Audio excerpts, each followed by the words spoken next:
से पाप के कारण जीवन भर गरीब रहता है और उसके घर में कभी भी माता लक्ष्मी का वास नहीं होता है।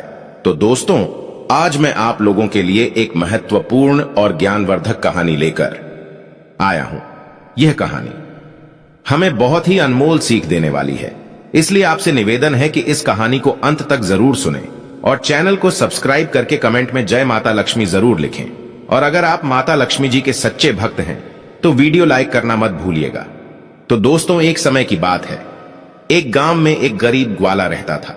उसका जीवन बेहद कठिनाई से गुजरता था, लेकिन वह अपने काम और गायों से बहुत प्यार करता था। उसकी गाय भी उसका सबसे बड़ा सहारा थी। ग्वाले के पास कुछ गाय थी, जिनमें से एक गाय का नाम श्यामा था।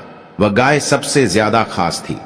श्यामा का रंग गहरे काले रंग का था और उसका स्वभाव बाकी गायों से थोड़ा अलग था। ग्वाला उसे बहुत प्यार करता था और उसका ख्याल बड़े मन से रखता था।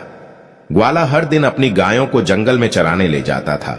उसने देखा कि श्यामा गाय अक्सर अपने झुंड से अलग हो जाती है और रोज रोज अकेले कहीं चली जाती है। यह देखकर ग्वाला बहुत परेशान हो गया। वह सोचने लगा कि श्यामा आखिर रोज कहां जाती है। दोस्तों, एक दिन उसने श्यामा का पीछा करने का फैसला किया। वह चुपचाप श्यामा के पीछे पीछे चलने लगा। श्यामा जंगल के एक कोने में जाती थी, जहां एक पवित्र शिवलिंग स्थापित थी। ग्वाले ने देखा कि श्यामा अपने थनों से दूध टपकाकर शिवलिंग पर चढ़ा रही है। ग्वाला यह देखकर हैरान रह गया। उसने सोचा कि यह कोई साधारण गाय नहीं है, बल्कि भगवान शिव की सच्ची भक्त है। श्यामा की भक्ति से भगवान शिव प्रसन्न हो गए। एक दिन जब श्यामा शिवलिंग पर दूध चढ़ा रही थी, तभी भगवान शिव वहां प्रकट हुए। उनके दर्शन से पूरा जंगल रोशनी से भर गया। भगवान शिव ने श्यामा से कहा, हे गाय देवी, मैं तुम्हारी भक्ति से बहुत प्रसन्न हूं। बताओ तुम्हें मुझसे क्या चाहिए। श्यामा गाय ने सिर झुकाकर विनम्रता से कहा, हे प्रभु, मुझे तो आपसे कुछ नहीं चाहिए, लेकिन मेरा मालिक मेरा ग्वाला बहुत गरीब है। कृपया उसे धन और सुख शांति दें भगवान। शिव मुस्कुराए और कहने लगे, हे गाय देवी, तुम्हारा यह निस्वार्थ प्रेम अद्भुत है।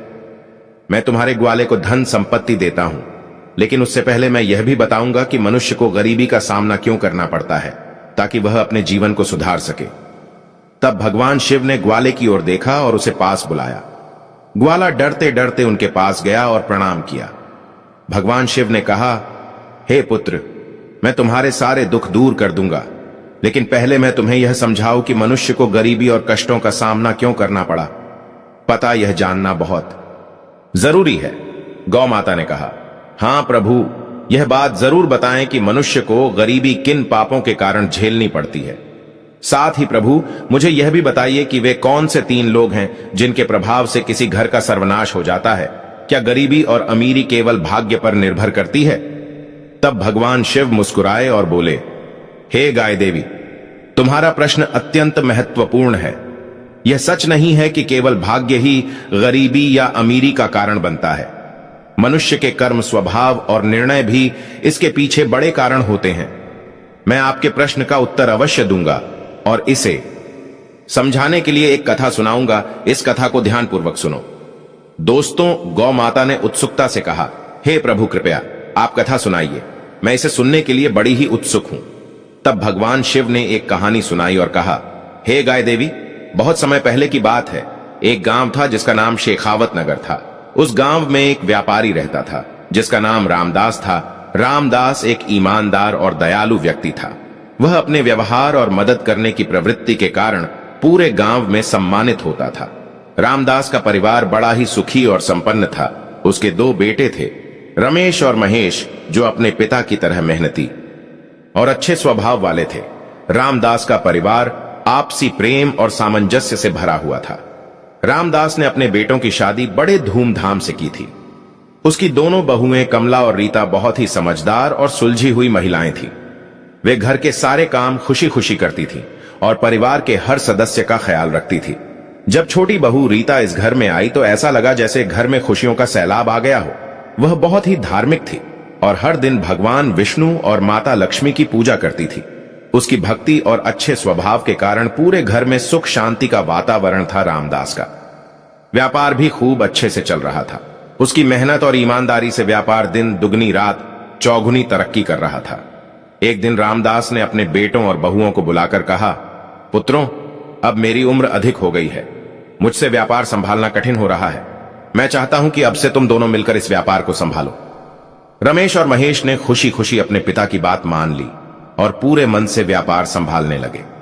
रामदास यह देखकर बहुत खुश होता था कि उसके बेटे और बहुएं मिलजुल कर काम करते हैं। रामदास के घर का सुख और उसका व्यापार देखकर शेखावत नगर के कुछ लोग जलने लगे। वे सोचते थे कि रामदास का जीवन कितना सुखद है, उसके परिवार में कभी झगड़ा नहीं होता और व्यापार भी दिन प्रतिदिन तरक्की कर रहा है। उनकी जलन धीरे धीरे इतनी बढ़ गई कि वे रामदास के खिलाफ साजिश रचने लगे। भगवान शिव ने गौ माता से कहा, हे गाय देवी, जैसे एक बड़ी मछली तालाब में छोटी मछलियों को बढ़ता देखकर उन्हें निगलने की कोशिश करती है, वैसे ही इंसान दूसरों की तरक्की देखकर उन्हें नीचे गिराने की कोशिश करता है। मनुष्य अपनी सफलता से जितना खुश नहीं होता, उससे ज्यादा दूसरों की तरक्की देखकर बेचैन हो जाता है। गांव वालों ने रामदास के कुल पुरोहित शिवराम को भड़काने की योजना बनाई। वे पुरोहित से बोले, पुरोहित जी, आप तो यहां बड़ी मुश्किल से अपना गुजारा कर रहे हैं, जबकि आपका यजमान रामदास बड़े आराम में जी रहा है। क्या आपको यह ठीक लगता है? पुरोहित ने कहा, यह आप सब क्या कह रहे हैं? आपकी बात का मतलब क्या है? गांव वालों ने उत्तर दिया, रामदास ने आपको कितने समय से अपने घर नहीं बुलाया है। अगर वह आपको पूजा पाठ के लिए नहीं बुलाएगा तो आपकी आमदनी कैसे होगी? आपको दान दक्षिणा कैसे मिलेगी? इस तरह तो आप और आपका परिवार भूखा मर जाएगा। यह सुनकर पुरोहित को चिंता होने लगी। उसने सोचा, यह सही कह रहे हैं, रामदास ने मुझे बहुत समय से अपने घर नहीं बुलाया है। उनका जीवन तो सुखी है, लेकिन मेरा जीवन कठिनाइयों से गुजर रहा है। फिर वह अपने गुरु विद्यासागर के पास गया और अपनी समस्या बताई। उसने कहा, हे गुरुदेव, मेरा जीवन मेरे यजमान पर निर्भर है। यदि वे मुझे पूजा पाठ के लिए नहीं बुलाएंगे तो मेरा और मेरे परिवार का क्या होगा? गुरु ने उसकी बात सुनकर कहा, चिंता मत करो पुत्र, रामदास के घर की खुशियों का मुख्य कारण उसकी छोटी बहू रीता है। वह भगवान की सच्ची भक्त है और उसके पूजा पाठ के कारण ही उनके घर में सुख शांति और समृद्धि बनी हुई है। दोस्तों, पुरोहित जो पहले से ही लोभ और स्वार्थ से भरा हुआ था, अपने गुरु की सलाह के अनुसार व्यापारी रामदास के घर को नुकसान पहुंचाने की योजना बनाने लगा। गुरु ने उसे समझाते हुए कहा, यदि तुम व्यापारी के घर में अशांति ला सको तो इसके लिए केवल एक छोटा सा उपाय करना होगा। व्यापारी के घर से पीतल का लौटा लाकर अपने घर में रख देना होगा, क्योंकि उसके घर की लक्ष्मी उसी पीतल के लौटे में बसती है। यदि उसके घर की लक्ष्मी तुम्हारे घर आ जाएगी तो वह धीरे धीरे कंगाल होने लगेगा, मुसीबतें उसे घेर लेंगी और जैसे ही वह परेशान होगा वह खुद तुम्हें बुलाकर पूजा पाठ करवाएगा। पुरोहित ने गुरु की बात मानकर धन्यवाद किया और अपने घर लौट आया। अगले दिन सुबह सुबह वह स्नान ध्यान करके सीधे व्यापारी रामदास के घर पहुंचा। रामदास उस समय आराम कर रहा था। पुरोहित की आवाज सुनकर वह बाहर आया और अपने कुल पुरोहित को देखकर अत्यंत प्रसन्न हुआ। उसने तुरंत उनका स्वागत किया और कहा, आइए पुरोहित जी, इतने दिनों बाद आपके दर्शन हो रहे हैं। सब कुशल से तो हैं? पुरोहित ने मुस्कुराकर कहा, हां भैया, सब ठीक है, बस इधर से गुजर रहा था तो सोचा आपसे मिलता चलूं। फिर वह उस रामदास व्यापारी से मीठी मीठी बातें करने लगा। कुछ समय बाद उसने कहा, व्यापारी जी, मुझे प्यास लग रही है, क्या आप मुझे थोड़ा पानी पिला सकते हैं? रामदास तुरंत पानी लेने के लिए अपने घर के अंदर गया। तभी पुरोहित ने आवाज देकर कहा, अरे रामदास, पानी पीतल के लौटे में लेकर आना। रामदास ने हंसते हुए कहा, जैसा आप चाहे गुरुजी, मैं वैसा ही पानी लेकर आऊंगा। रामदास अंदर जाकर पीतल का लौटा लेने ही वाला था कि उसकी छोटी बहू रीता ने उसे देख लिया। रीता बहुत ही चतुर और समझदार थी, उसे वास्तुशास्त्र का भी ज्ञान था। उसने तुरंत अनुमान लगाया कि कुछ गड़बड़ है। रीता ने कहा, पिताजी, यह लौटा मुझे थोड़ी देर के लिए दे दीजिए, मैं इसे अभी वापस कर दूंगी। रामदास ने लौटा उसे दे दिया। रीता ने उस लौटे का पानी निकालकर गौ माता को पिला दिया। इसके बाद उसने लौटे में नया पानी भरकर अपने ससुर को लौटा दिया। रामदास ने वह पानी पुरोहित को दिया। पानी पीने के बाद पुरोहित ने कहा, यह लौटा बहुत सुंदर है, क्या आप इसे मुझे दे सकते हैं? रामदास ने हंसते हुए कहा, पुरोहित जी, यह तो बहुत छोटी बात है, आप इसे अपने साथ ले जाइए। पुरोहित लौटा लेकर मन ही मन बहुत प्रसन्न हुआ। उसने सोचा, आज मैंने व्यापारी के सुख चयन पर हमला कर दिया है, अब उसके घर में अशांति और व्यापार में हानि शुरू होने लगेगी। पुरोहित अपने घर लौट आया और उस लोटे को अपने घर के एक कोने में रख दिया। अब वह बेसब्री से उस दिन का इंतजार करने लगा जब व्यापारी रामदास उसे पूजा पाठ करवाने के लिए बुलाएगा। दिन बीतते गए, लेकिन 20 दिन बाद भी व्यापारी रामदास की ओर से कोई बुलावा नहीं आया। व्यापारी का घर पहले की तरह ही सुख, शांति और समृद्धि से भरा हुआ था। आखिरकार पुरोहित ने हार मानकर फिर से अपने गुरु विद्यासागर के पास जाने का निर्णय लिया। उसने गुरु से कहा, हे गुरुदेव, मैंने आपके निर्देशानुसार पीतल का लौटा व्यापारी के घर से मंगाकर अपने घर में रख लिया है, लेकिन 20 दिन हो गए और उनके जीवन में कोई भी समस्या नहीं आई। उनका घर तो पहले की तरह सुखी और संपन्न है। गुरु ने आंखें बंद करके ध्यान लगाया और अपनी दृष्टि का उपयोग करके स्थिति की जांच की। कुछ क्षण बाद उन्होंने कहा, मैंने पहले ही कहा था कि व्यापारी की छोटी बहू बहुत चतुर है। उसने तुम्हारे षड्यंत्र को भांप लिया था।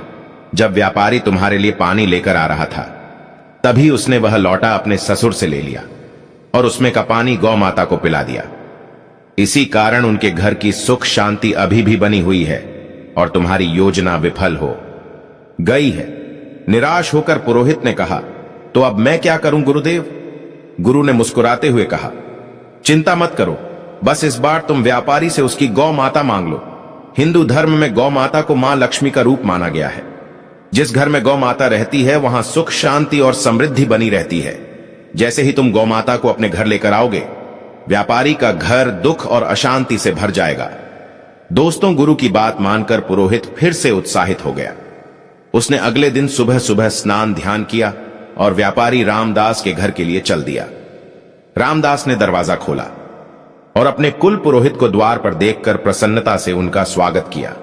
वह उन्हें अंदर बुलाकर ले गया और बैठाकर स्वादिष्ट भोजन कराया। भोजन के बाद रामदास ने पूछा, पुरोहित जी, आज आप किस काम से आए हैं? सब कुछ तो ठीक है ना? पुरोहित ने दुख भरे स्वर में कहा, व्यापारी जी, मैं बहुत कठिनाई में हूं। मेरी गौ माता ने दूध देना बंद कर दिया है। मेरे छोटे बच्चे को दूध की बहुत आवश्यकता है। उसकी उम्र ऐसी है कि बिना दूध के वह जीवित नहीं रह सकता। क्या आप अपनी गौ माता मुझे दान कर सकते हैं? यह मेरे परिवार के लिए बहुत बड़ी मदद होगी। रामदास ने सोचा, यह हमारे कुल पुरोहित हैं, इनकी मदद करना हमारा धर्म है। गौ दान से मुझे पुण्य मिलेगा। तब उसने कहा, पुरोहित जी, आप चिंता ना करें, मैं आपको गौ माता देने के लिए तैयार हूं दोस्तों। इतना कहकर रामदास गौ माता को लेने के लिए घर के अंदर पहुंचा। जब व्यापारी रामदास गौ माता को लेकर अपने कुल पुरोहित की ओर बढ़ रहा था, तभी उसकी छोटी बहू रीता वहां तेजी से आती है और ससुर को रोकते हुए बोली, पिताजी, यह गौ माता कहां ले जा रहे हैं? रामदास ने कहा, बेटी, हमारे कुल पुरोहित आए हैं। उनकी गौ माता ने दूध देना बंद कर दिया है। वे हमारी गौ माता मांग रहे हैं, इसलिए मैं उन्हें यह गाय दे रहा हूं। रीता ने यह सुनकर गंभीरता से कहा, पिताजी, कृपया थोड़ी देर रुकिए, मैं अभी आती हूं दोस्तों। इतना कहकर रीता घर के अंदर जाती है और एक कटोरी में हल्दी और चंदन का घोल तैयार करती है। वह वापस आकर गौ माता के पास गई और उनके सींग पर उस हल्दी और चंदन के घोल को लगा दिया। इसके बाद उसने शेष घोल को घर के अंदर मंदिर में रख दिया। रीता ने अपने पिताजी से कहा, अब आप यह गौ माता पुरोहित जी को दान कर सकते हैं। रामदास ने बिना किसी सवाल के गौ माता को पुरोहित को सौंप दिया। पुरोहित खुशी खुशी गौ माता को अपने साथ ले जाता है। दोस्तों, पुरोहित ने गौ माता को अपने आंगन में बांध दिया और मन ही मन बहुत प्रसन्न हुआ। उसने सोचा, अब व्यापारी के घर की खुशियां खत्म हो जाएंगी। कुछ ही दिनों में उनके घर में कलह मचेगा और व्यापार में हानि होने लगेगी। तब वे मुझे जरूर बुलाएंगे और मैं पूजा पाठ कराकर उनसे अच्छी दक्षिणा लूंगा। लेकिन धीरे धीरे कई दिन बीत गए। पुरोहित बेसब्र से इंतजार करता रहा, परंतु व्यापारी रामदास के घर से कोई बुलावा नहीं आया। कई दिन बाद भी जब व्यापारी के घर में या जीवन में कोई कष्ट नहीं आया तो पुरोहित परेशान हो गया। उसने सोचा, आखिर मेरे प्रयास क्यों विफल हो रहे हैं? गौ माता को लेकर भी कोई असर नहीं हुआ। व्यापारी का घर तो पहले की तरह सुख शांति से भरा हुआ है। आखिरकार पुरोहित फिर से अपने गुरु विद्यासागर के पास आया और उसने हाथ जोड़कर कहा, हे गुरुदेव, मैंने आपके निर्देशानुसार रामदास की गौ माता को अपने घर ले आया हूं, लेकिन अब तक उनके जीवन में कोई समस्या नहीं आई है। उनके घर में पहले से भी ज्यादा सुख शांति और समृद्धि बनी हुई है। मेरे सारे प्रयास व्यर्थ क्यों हो गए? तब गुरु ने ध्यान लगाकर अपनी दिव्य दृष्टि से देखा और आंखें बंद करके उस स्थिति का जायजा लिया। कुछ देर बाद उन्होंने आंखें खोली और मुस्कुराते हुए बोले, हे वत्स, मैंने तुमसे पहले ही कहा था कि व्यापारी की छोटी बहू अत्यंत चतुर और बड़ी ही समझदार है। उसने तुम्हारे षड्यंत्र को भांप लिया था। जब तुम व्यापारी से गौ माता मांगने गए थे, तब उसने गौ माता के सिंग पर हल्दी और चंदन का रंग लगा दिया था। वह रंग कोई साधारण रंग नहीं था। उसने उसे भगवान की पूजा के लिए तैयार किया था। उस रंग ने गौ माता के साथ साथ व्यापारी के घर की सुख शांति को भी बांध रखा है। उसने शेष रंग घर के मंदिर के पास रख दिया है, जिससे उनके घर की समृद्धि उसी के घर में बनी हुई है। तुम्हारा यह प्रयास पूरी तरह विफल हो गया है। पुरोहित ने गुरु से निराश होकर पूछा, गुरुदेव, अब मैं क्या करूं? मुझे कोई और उपाय बताइए जिससे मैं व्यापारी के सुख को समाप्त कर सकूं। गुरु ने कुछ देर सोचा और कहा, चिंता मत करो। अब तुम व्यापारी के घर जाकर उस रंग की कटोरी मांग लाओ। वह रंग ही उनके घर की सुख समृद्धि का कारण है। यदि तुम वह रंग अपने घर ले आते हो तो व्यापारी का सुख समाप्त हो जाएगा। दोस्तों, गुरु की नई सलाह सुनकर पुरोहित फिर से उत्साहित होकर उस व्यापारी के घर की ओर चल देता है और सोचने लगा, इस बार मैं जरूर सफल हो जाऊंगा। अब व्यापारी का सुख चयन खत्म करना ही है। अगले दिन वह सीधे व्यापारी के घर पहुंच जाता है। रामदास ने उसका स्वागत किया और पूछा, पुरोहित जी, आज आपका कैसे आना हुआ? सब कुशल से तो है ना? पुरोहित ने मुस्कुराते हुए कहा, सब ठीक है व्यापारी जी, लेकिन मैं आपसे एक छोटी सी मदद मांगने आया हूं। मुझे आपके घर से एक रंग की कटोरी चाहिए दोस्तों। यह सुनकर रामदास ने कहा, यह तो बहुत छोटी बात है, मैं अभी लाकर देता हूं। रामदास कटोरी लेने के लिए घर के अंदर चला गया। इधर छोटी बहू रीता ने पुरोहित की चाल को फिर से समझ लिया। उसने तुरंत अपने ससुर के पास जाकर कहा, पिताजी, वह रंग की कटोरी आप मुझे दे दीजिए, मैं इसमें कुछ नया रंग भर देती हूं। रीता ने रंग की कटोरी में रखा हुआ पुराना रंग निकाल लिया और उसमें नया साधारण रंग भर दिया। फिर उसने वह कटोरी रामदास को दे दी। रामदास कटोरी लेकर बाहर आया और वह कटोरी पुरोहित को दे दी। पुरोहित ने कटोरी लेकर सोचा, अब व्यापारी का जीवन दुखों से भर जाएगा। पुरोहित कटोरी लेकर अपने घर लौट आया और खुशी खुशी उसे एक सुरक्षित स्थान पर रख दिया। उसने सोचा कि अब कुछ ही दिनों में व्यापारी का जीवन बर्बाद हो जाएगा और वह मुझे पूजा पाठ करवाने के लिए बुलाएगा। लेकिन महीनों बीत गए और व्यापारी का जीवन पहले से भी अधिक सुखद और समृद्ध होता चला गया। दोस्तों, थक हार कर पुरोहित फिर से अपने गुरु के पास गया और कहने लगा, हे गुरुदेव, मैंने आपकी सलाह के अनुसार रंग की कटोरी भी व्यापारी के घर से ले ली, लेकिन व्यापारी का जीवन पहले से भी अधिक सुखी और शांत हो गया है। ऐसा लगता है कि मेरे सारे प्रयास व्यर्थ हो गए हैं। गुरु ने अपनी दिव्य दृष्टि से व्यापारी के घर की ओर देखा और बोले, इस व्यापारी की छोटी बहू बहुत बुद्धिमान और दूरदर्शी है। उसने तुम्हारे इरादों को पहले ही समझ लिया था। उसने रंग की कटोरी से वह रंग निकाल दिया जो गौ माता को लगाया गया था। इसीलिए व्यापारी का सुख और समृद्धि अब भी उसके घर में बनी हुई है। गुरु ने आगे कहा, जब तक वह छोटी बहू व्यापारी के घर में रहेगी, तुम उसका कुछ भी नहीं बिगाड़ सकते। अब तुम्हें किसी भी तरह से उसे उस घर से बाहर निकालना होगा, तभी तुम अपने इरादों में सफल हो पाओगे। दोस्तों, पुरोहित ने सोचा, अब मुझे इस बहू को घर से निकालने के लिए कोई बड़ी योजना बनानी होगी। जब उसने यह देखा कि व्यापारी के सुखमय जीवन को खत्म करने के उसके पिछले सभी प्रयास असफल हो गए हैं, तो उसने एक और चालाकी भरी योजना बनाई। वह व्यापारी रामदास के घर यह सोचकर चला गया कि अब वह उनके परिवार में फूट डालकर छोटी बहू रीता को घर से बाहर निकाल देगा। अगले दिन पुरोहित चिंतित मुद्रा में रामदास के घर पहुंचा। उसकी गंभीर और परेशान शक्ल देखकर रामदास ने पूछा, अरे पुरोहित जी, क्या बात है? आज आप इतने चिंतित क्यों लग रहे हैं? सब कुशल से तो है ना? पुरोहित ने गंभीर स्वर में कहा, व्यापारी महोदय, आपके घर पर बहुत बड़ा संकट मंडरा रहा है। यदि आप समय रहते इसे दूर नहीं करेंगे तो आपका सुखमय जीवन बर्बाद हो जाएगा। आपके बेटों को व्यापार में बड़ा नुकसान होने वाला है और आपके परिवार पर विपत्तियों का पहाड़ टूटने वाला है। यह सुनकर रामदास घबरा गया। उसने चिंतित स्वर में पूछा, पुरोहित जी, यह आप क्या कह रहे हैं? कृपया संकट से बचने का कोई उपाय बताइए। आप हमारे कुल पुरोहित हैं, जो भी आप कहेंगे मैं अवश्य करूंगा। पुरोहित, जो अब अपने षड्यंत्र को सफल होते देख रहा था, मन ही मन प्रसन्न हो गया।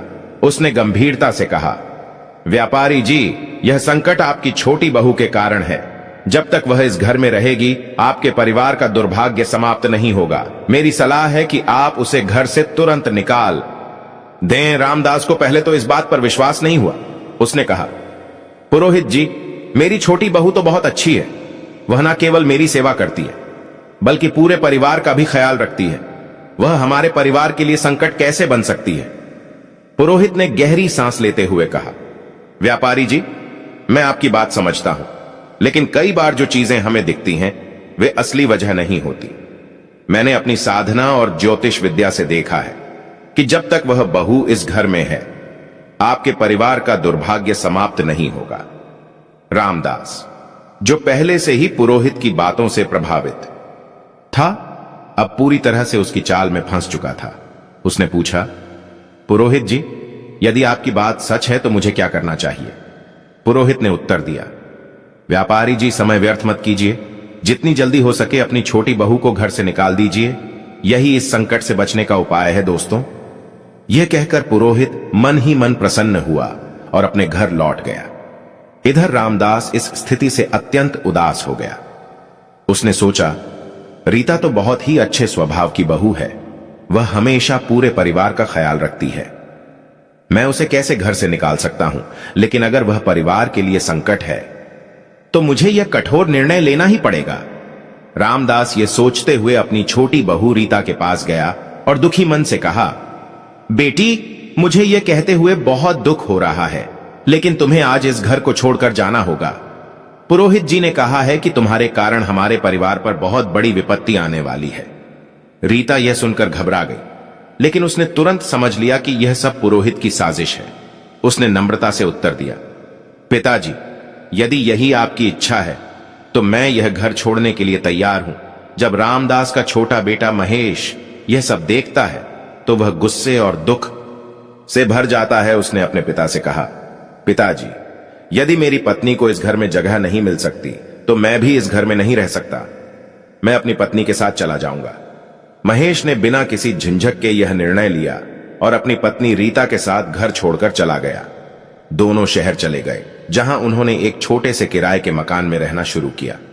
महेश बहुत ही मेहनती और ईमानदार था। उसने शहर में रहकर एक छोटा सा व्यापार शुरू किया। रीता ने हर कदम पर अपने पति का साथ दिया। उसकी समझदारी और महेश की मेहनत के कारण उनका व्यापार तेजी से बढ़ने लगा। कुछ समय बाद वे इतने संपन्न हो गए कि उन्होंने शहर में अपना खुद का घर खरीद लिया। इधर व्यापारी का घर पुरोहित की चालों के कारण बर्बादी की कगार पर आ गया। घर में हर दिन झगड़े और कलह होने लगे। व्यापारी का बड़ा बेटा, जो पहले व्यापार में मन लगाता था, बुरी संगति में फंस गया। वह बेवजह धन उड़ा रहा था और देर रात आवारागर्दी करने लगा। पुरोहित पूजा पाठ के बहाने व्यापारी के घर से लगातार धन लेता रहा और धीरे धीरे व्यापारी की सारी जमा पूंजी समाप्त हो गई।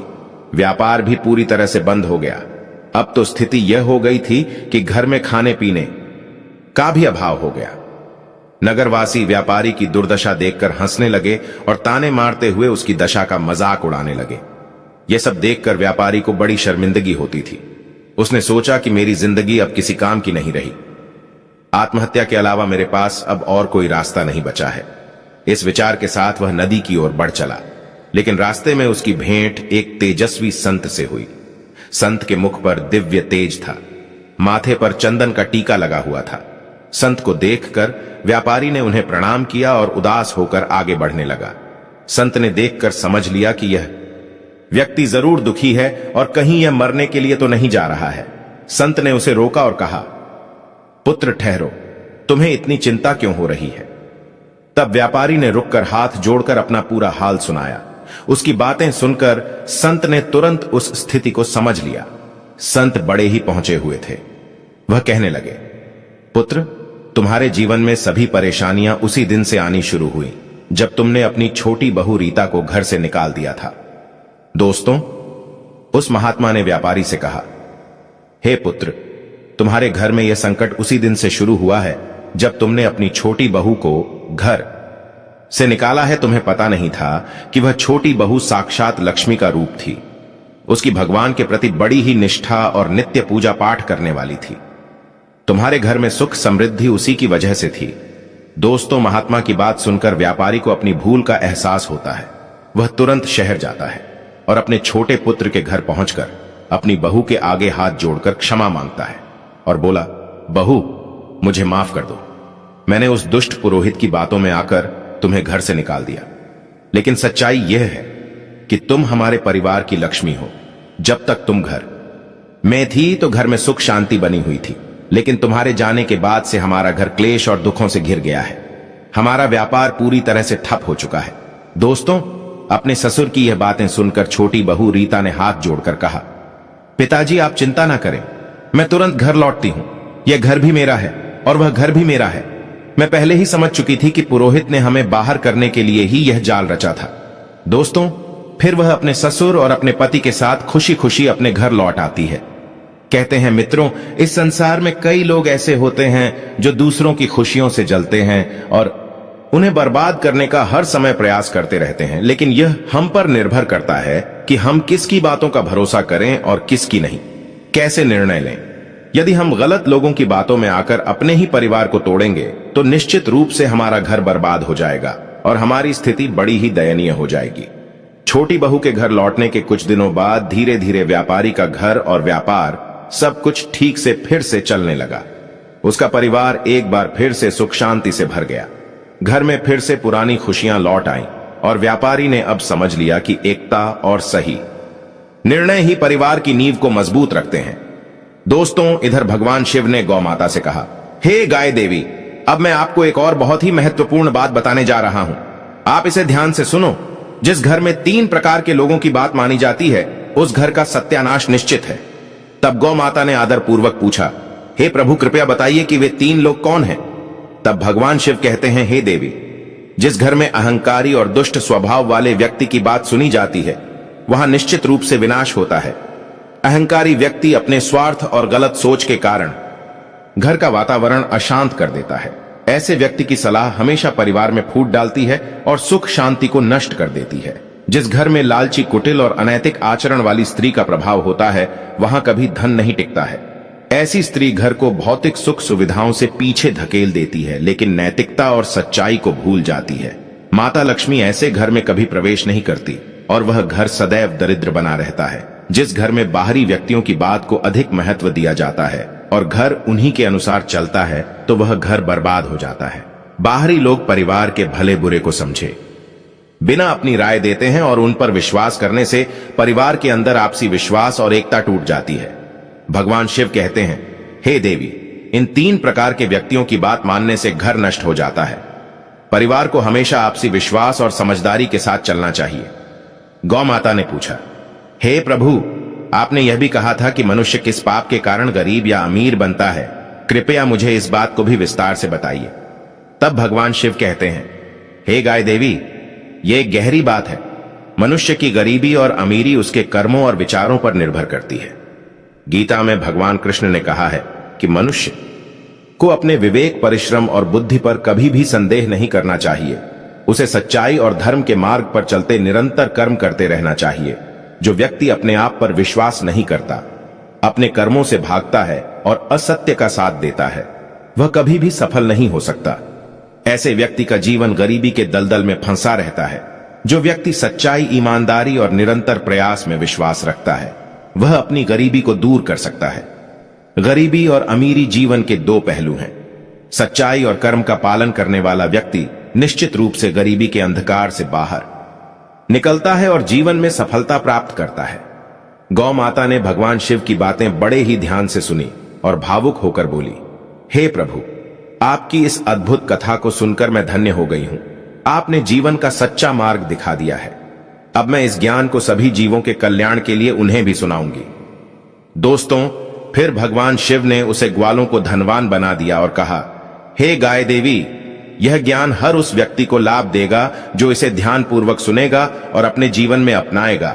तो दोस्तों, यह कथा हमें यह सिखाती है कि अहंकार, लालच और बाहरी व्यक्तियों की बातों पर निर्भरता से बचे, सच्चाई, ईमानदारी और निरंतर कर्म का अनुसरण करें। अपने विवेक और परिश्रम पर विश्वास रखें। परिवार की एकता और समझदारी को बनाए रखें। दोस्तों, इस ज्ञानवर्धक कथा का सार यही है कि सच्चाई, धर्म और कर्म से ही जीवन की सच्ची सफलता प्राप्त होती है। तो दोस्तों, यदि जानकारी अच्छी लगी हो तो वीडियो को लाइक करें और हमारे चैनल को सब्सक्राइब करके बेल आइकॉन को भी क्लिक कर लें। साथ ही कमेंट में जय माता लक्ष्मी जरूर लिखें। धन्यवाद।